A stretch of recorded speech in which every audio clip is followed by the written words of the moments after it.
Hi guys, and welcome to the first tutorial. Yay! So first things first, we're actually going to talk about wings and wing anatomy and bird anatomy in general, as well as like theoretical angel anatomy and what you need to know to make a pair of wings first. If you guys don't understand anatomy before you go into this, your wings aren't going to look right, and you may not know why because they have feathers on them and they're roughly the right shape. But if you guys don't have the proportions right, they're just going to come out looking weird. So we're going to talk about that first, and then we're going to go into how to create your sketch, your full-size sketch for your wings before you start making anything. And that way everything's proportioned correctly when the final costume is done.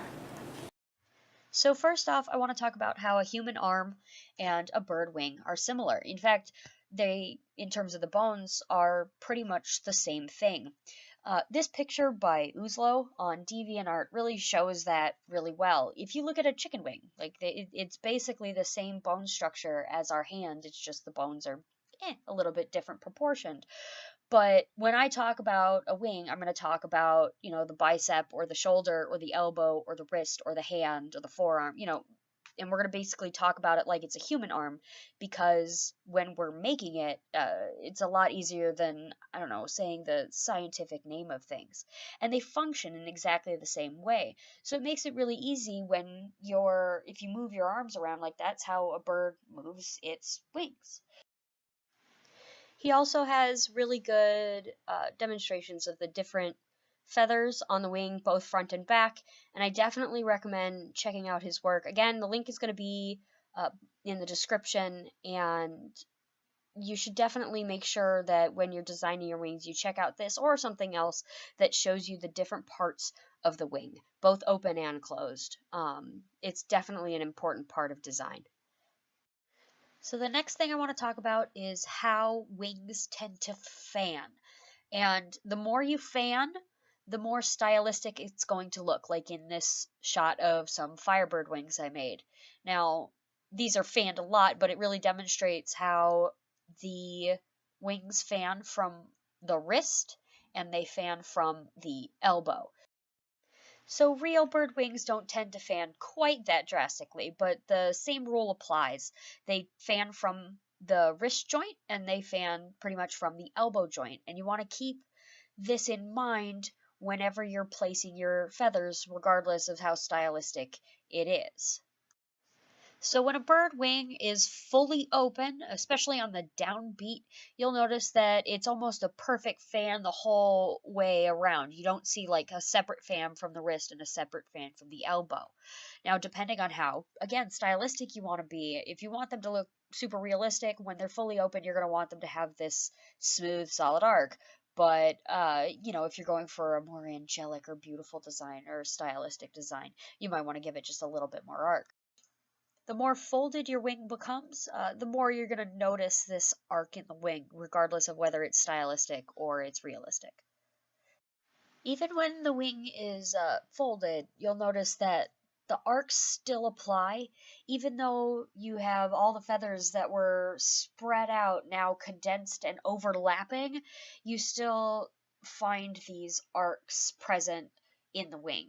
And while they are less apparent, you still want to take note of them and display them in your own wing. So here I have a folded set that I did, and as you can see, the arc itself in, especially the primaries and secondaries, is pretty minimal. But then I increase that arc in the second and third layer, and it looks really beautiful and realistic because that's how a wing actually folds. And even though on a real bird you might not notice it as much, it's still there, and the eye picks up on that detail and realizes that this is a folded fanning wing. Again, how much arc you decide to put in really depends on your design. Like in these images, the angel wings are rather stylistic, and so they have just a ton of arc, but the effect is really quite beautiful. So it kind of depends on how fantastical your wing is and how much your wing is folded. The more folded it is, the more you're going to notice the arc, and if it's straight out, maybe you want less. Lastly, I want to talk about proportion of the feathers. So you can see the primaries and the secondaries are about 2 to 3 times as long as the primary coverts. And you want to try and maintain this proportion when you create your wing, whether it's an articulating or a static set. Now, in static sets, this is a little harder to do, especially if you're working with all feather. Again, creating that fan kind of helps create that effect, and you're gluing together multiple feathers to create quote unquote longer feathers when you're working with turkey is a way to accomplish this as well. But for the most part, especially if you're making fake feathers anyway, you want to make sure that you make those fake feathers about 2 to 3 times as long as your next layer. I also use goose shoulder feather on the very, very tops of the wings to maintain that proportion. So I go from a long fake feather to a moderately sized turkey feather, and then lastly to a very small goose shoulder feather, and this helps maintain the proportion of a real wing. Now, how you design your wing also kind of depends on what you're going for. If you're going for like a cute finch wing, it's going to be more rounded and adorable and smaller in proportion to your body. But if you're, say, going for like a seagull wing, they're going to be super elongated and huge in proportion to your body. Same with hawks. Hawks are going to be more rounded, but they're going to be ginormous because they're gliders. So your design is going to hinge partially on what kind of bird you're going for. Okay, so now that you understand anatomy, we can move on to actually making your design. So depending on the size of your articulating set, you're going to have to proportion everything off of it specifically. And you may have to change the design just a little bit so that you can fit it underneath that frame, but overall it moves. If you're doing a static set, you can have a little more artistic freedom. You can definitely, like if it has like that curved shape when it comes up or something, if you want a folded set, you can definitely get all those curves in there. Right now, I am working on a Hawk Girl articulating set for myself for once. And there are some compromises that I'm making. So a lot of the pictures show her wings come up and they're curved, and they come up pretty high and then they drop down pretty low, and then when she spreads them, they really don't open up too much on the side, and then she either has really long primaries or they're very fluffy and messy. I definitely like them longer, so I'm gonna go with that kind of version of the wings. I think they look more proportional and more realistic. So I'm gonna do that, but it does kind of present the problem that when it's folded up, like I want it's gonna start up about here and then it has to go to about my calf. And that's about, I already measured about 3.5, 4 feet-ish. 4 feet's kind of getting it low. I won't be able to sit. I don't think I'm gonna be able to sit anyway, but so because of that, the wings are gonna be just stupid huge. And so, and like this part of the wing has to be longer than it can be in the shows because she, it stays short and these actually expand. So that's going to be a little different, but they'll look good closed and they'll look good open. That just, they're going to be a little big when open. So I've already sketched out the framework onto my paper. I don't know, yeah, you can see in the shot that I have the metal pieces already cut out. You don't need the metal pieces, you can just go based on the measurements that I will provide eventually for the different frameworks depending on the size, your rough eventual size.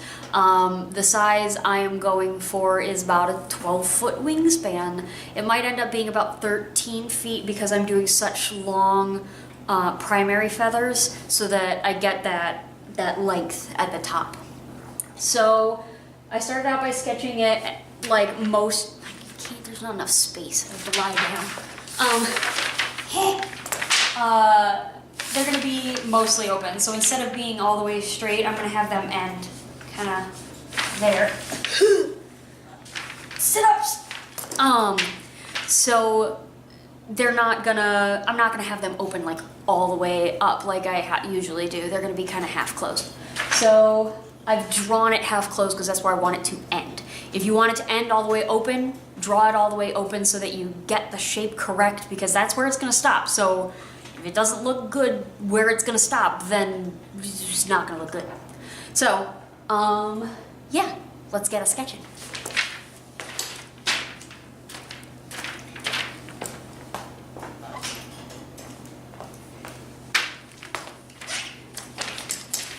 So I have the basic framework down, but there is a sleeve that goes over the top, and it can't kind of go straight into the crease because when it folds it'll jam it up a little bit, so it does have to kind of smooth out at the top.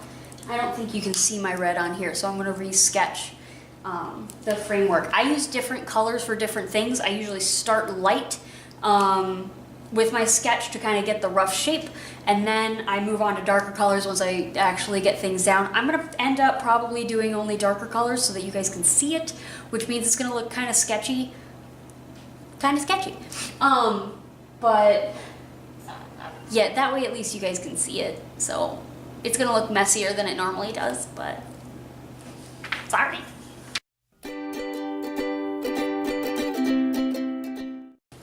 So on your framework, you're going to want to mark where the holes are going to go and how many holes you're going to have for your feathers. Each feather has its own individual hole and pivot.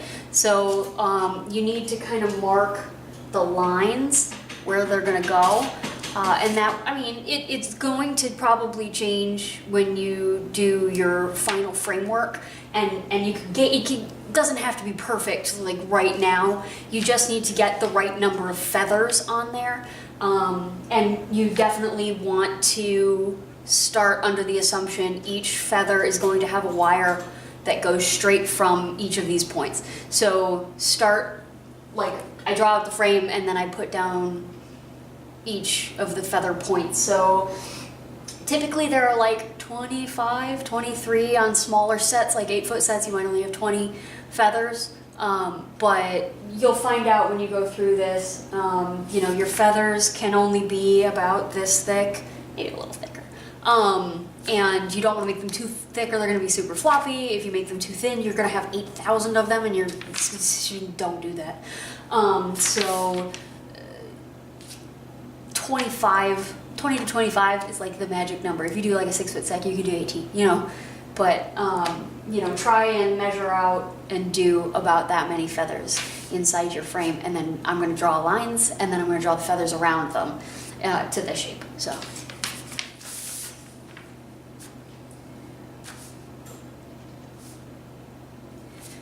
Keeping in mind your first feather is going to need 2 holes. So right at the very tip of your frame, you're going to have 1 hole that basically just holds that feather straight. And you'll see why later.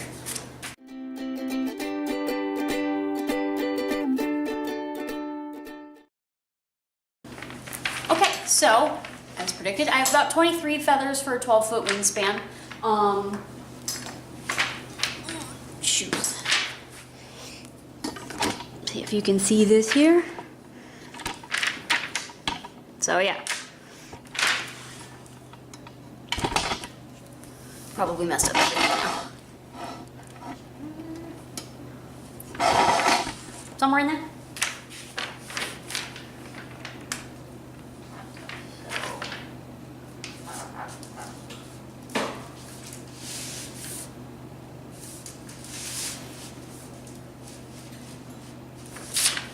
So this is where that measurement from the top of the shoulder to my calf comes into play. From the wrist joint out is that measurement, because if you are only 5 feet tall like me and you make it 6 feet long, you're not going to be able to walk. So it's very important to make sure that you know that measurement for sure, and you know where the frame is going to hit when you put it on your back. The frames I do tend to be around ear height, so I know that. It might be easier for you guys to make the frame first, and if you're not as concerned with shape, make the frame first and then see where it sits and then make all your measurements. But I like to do sketches first because that way it looks right at the end. What I'm going to do is put a mark out here, and that's pretty much how big my wings are going to be at the end.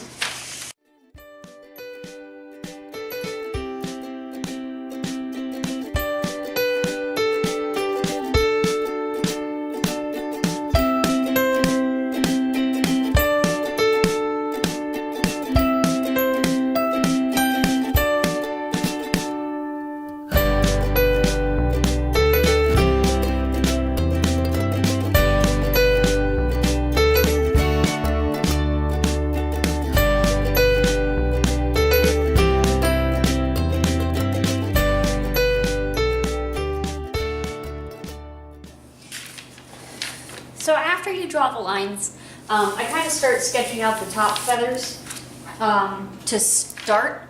And then after that, I basically look at the basic shape of my reference image, and then I tend to draw a curve. I'll draw it, oh, this is gonna be this jankiest sketch ever. I draw a curve that mimics the rough shape of the wing, so that I can then follow with all of my subsequent feathers and make them kind of match up. And they don't always look perfect once matched up. Let me move this over, huh?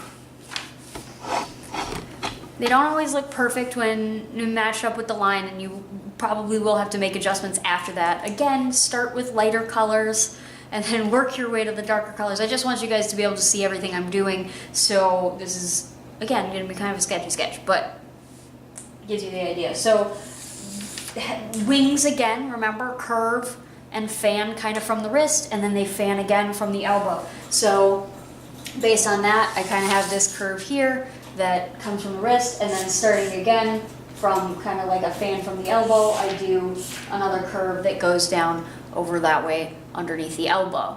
And so that gives you that nice wing shape.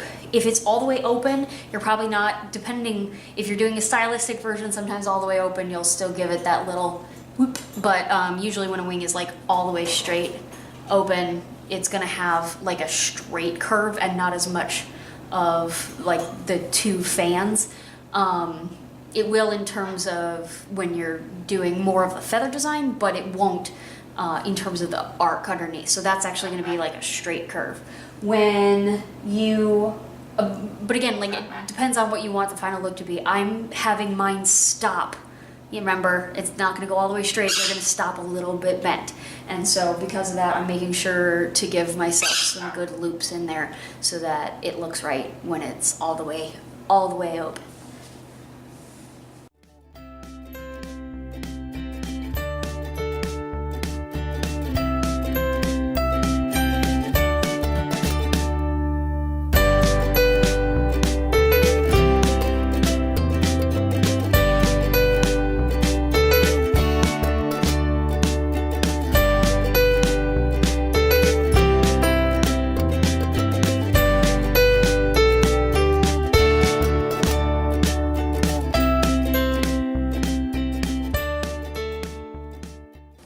So now that I have like a rough design figured out, I'm gonna go ahead and I'm not gonna bother with the middle section right now. I'm gonna assume that the bars are roughly in the spots where they're gonna be, but I am gonna go just to finish off the design and make sure that it looks perfect. I'm gonna go in with my darkest color and finalize all of the shapes and sizes of each of the feathers.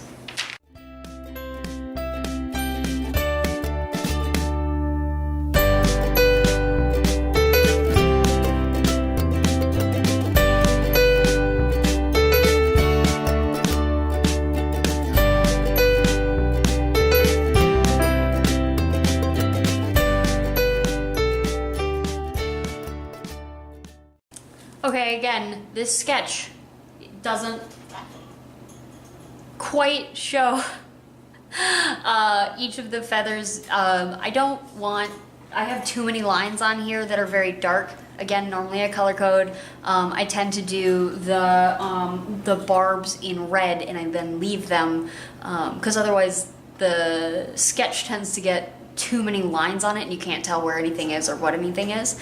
These are all kind of in one color, but it does show the shape right. And if you're working with a frame, like a static frame, this is perfectly sufficient because you're not typically going to be worried about the articulation of the feathers, so it's not as big a deal. But for this one, there's so many lines on here.